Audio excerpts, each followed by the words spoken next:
For the next 2 lessons, we're going to hone in on best practices of presenting information. We're also going to read and talk a bit about the impact of color in all document design and put color to best use in designing presentations. In this first video, we're going to explore basic and best practices for the presentation of information. In a second video, we'll briefly explore color and color theory. This week's work is for you to learn these rules and then break these rules to create the world's most arhetorical, hideous, horrible slideshow.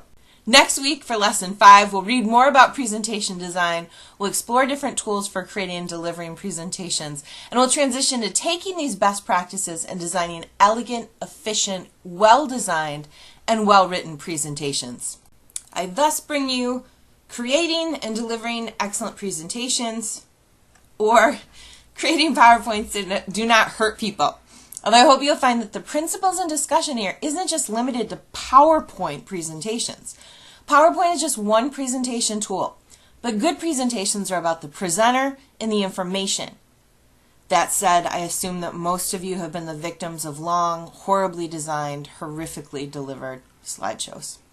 But let's focus on the good. Take a moment and think about the best presenters you've seen. These might be speakers or teachers or politicians. What are a few techniques of good presenters? I'm going to ask you to share your thoughts in a forum post, which you can pause and do now or wait until you're done with this video. I want to share a few rules for good presentation development and design, but I also want to note that these aren't so much rules as they are conventions, things that audiences expect. You have to know the rules to know when it's appropriate to break them. So the first set of rules. Don't copy and paste entire paragraphs into your slideshow. You might start by doing so, but don't present this to your audience. Whittle your ideas down to a few key points per slide. Generally, 3 or 4 points is about all a viewer can handle per slide. You can use complete sentences in your presentation, but it's more conventional to use quick phrases, talking points for you, and what I like to call memory seeds for your audience. Use the bullet points to plant ideas in your audience's minds, ideas you think are important for them to remember. And we'll talk more in just a bit about techniques for outlining a complete presentation, but here are a few examples of effectively prepared slides.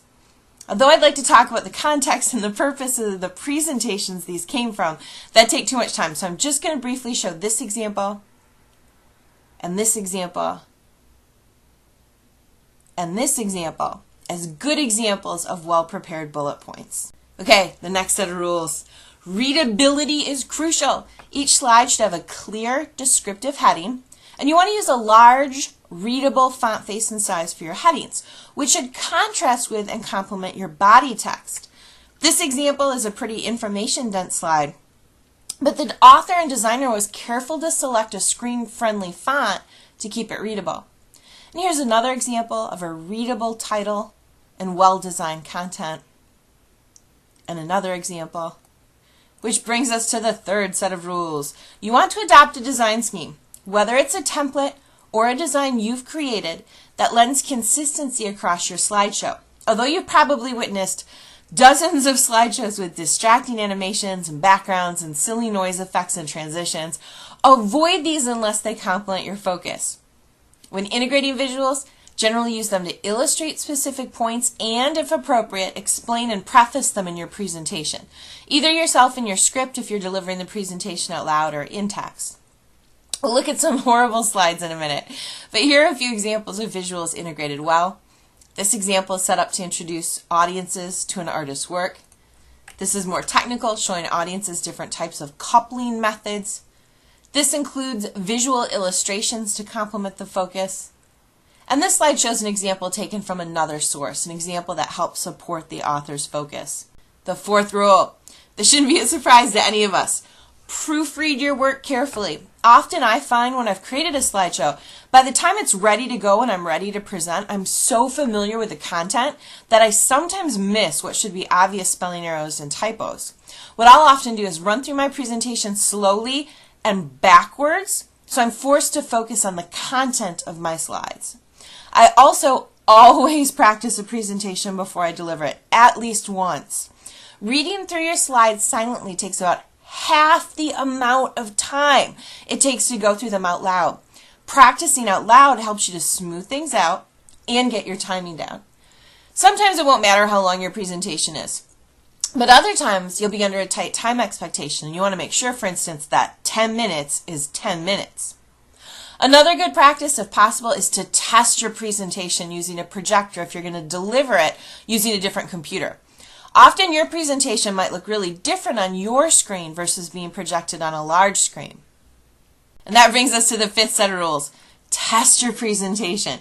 At times you might just be connecting your laptop to a projector to show a quick slideshow, and you'll probably be fine. If, however, you're going to be presenting your materials on someone else's computer, try to find out what software they have installed. A slideshow made on a Mac in PowerPoint 2012 might look pretty different if it's opened up on a PC in PowerPoint 2010. And you'll also want to make sure any of your audio or video material will display correctly and that your links will work. I've been caught a couple of times delivering presentations where I was told that there's good wireless and there actually wasn't, and I was stuck because a lot of my content was online. So sometimes now, if I'm not sure or I don't entirely trust the internet access I'm going to have where I'm presenting, I'll download online materials to my computer so I have it just in case I can't get online. And another good convention is to make sure that your presentation is stored in 2 different places. Just in case you can't access your email or you drop your flash drive in your coffee, it never hurts to have a backup. Okay, with these rules or conventions in mind, I want to focus in on perhaps the toughest part of creating a presentation. That's outlining your content. None of these earlier rules apply if you don't have good content to deliver, organized in a way that will make the most sense to your audience. And it's hard work to take an entire project or concept or idea and whittle it down to a short, concise presentation. So I always begin by thinking about my audience, my purpose, and my context. Who's going to see my presentation? What do I want them to do with the information? What do I want them to remember? What's most important? What's the context in which I'll be presenting? Then it's always really useful to reflect back on similar presentations you've seen. How did the presenter organize their material? You can also do some smart web searching to find example presentations. We'll read about, in this week's and next week's readings, different ways to organize information. For the next couple of slides, I'm going to share outlines specific to research presentations. And even though these are focused on presenting research, the general principles should be flexible enough to apply to different types of presentations. For research presentations in the sciences, presenters often organize their material as such: title, problem or issue studied, research method, data collected, research findings, implications, and conclusions. You can see here too another typical outline. For humanities research, presenters often organize their presentation with the title, the problem or issue studied, the history and background of the issue, the analytical approach or guiding theory, findings, implications, and conclusions. Sometimes a presenter will include the presentation outline at the start of a presentation, especially if it's fairly long or complex. Other times, only the presenter really knows the arc of the presentation, which becomes visible to viewers during the presentation. One example, this is from a project where a researcher was looking at the impact of technology in political campaigns. He used 3 case studies: Roosevelt and the radio, Kennedy and the television, and Howard Dean and the internet. Although he didn't share this slide with his audience, his presentation was set up to include a title, then an introductory section, his research questions, his analysis, his conclusions, and then some final thoughts and recommendations he had. The introduction portion was 3 slides. The research questions appeared on 1 slide.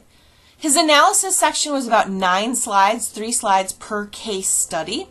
His conclusions were 2 slides, and his final slide was his recommendations. And that was about a 15-minute presentation. Here's another example. This researcher was focused on the work of artist Barbara Kruger. Her presentation was about 20 minutes, and she did share an overview slide with her audience so they were prepared for the sequence of information.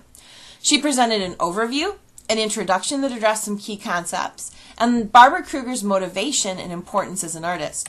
Then she segued into discussing why she was conducting this research, what her purpose and goals were, and how she analyzed Kruger's work using 3 key concepts. She offered some ethical implications and conclusions related to Kruger's work and her own research. I often suggest that once you have a sense of what your presentation might look like and do, think about your audience and consider just how much content you can share and how much content you need to share.